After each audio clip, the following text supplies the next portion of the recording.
ایک سبز میدان کے پاس ایک چمکتی جھیل کے کنارے ماما بطخ اپنے انڈوں کے ٹوٹنے کا انتظار کر رہی تھی کہ اچانک پیلا بطخ کا بچہ نکلا، پھر دوسرا، مگر آخری انڈا بڑا تھا اور آہستہ ٹوٹ رہا تھا۔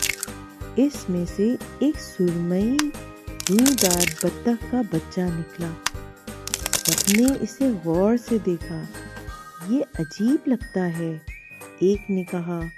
یہ ہم جیسا نہیں ہے، دوسرے نے کہا۔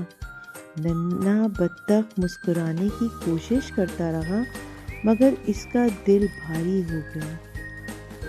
جہاں بھی وہ جاتا فارم کے جانور اس کا مذاق اڑاتے، بڑی چونچ، لمبی گردن، عجیب پر۔ تو ننھا بطخ خاموشی سے جھیل کے کنارے جا بیٹھا۔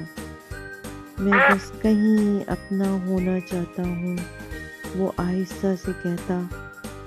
سردی آ گئی، جھیل جم گئی، بطخ کا بچہ تنہا اور سرد ہو گیا، مگر وہ مہربان رہا، چھوٹے پرندوں کی مدد کی، کھانا بانٹا اور امید نہیں چھوڑی۔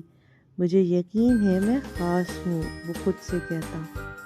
جب بہار آئی، اس نے صاف پانی میں اپنا عکس دیکھا، وہ حیران رہ گیا۔ اس کے پر سفید اور چمکدار تھے، اس کی گردن لمبی اور خوبصورت تھی۔ وہ بطخ نہیں، وہ ایک خوبصورت ہنس تھا۔ دوسرے ہنس اس کے پاس آئے اور مسکرائے۔ تم ہم جیسے ہو۔ اس کی آنکھوں میں خوشی کے آنسو آ گئے۔ تو بھئی ننھے بطخ نے سیکھا، الگ ہونا بدصورتی نہیں، بلکہ یہ اصل خوبصورتی ہے۔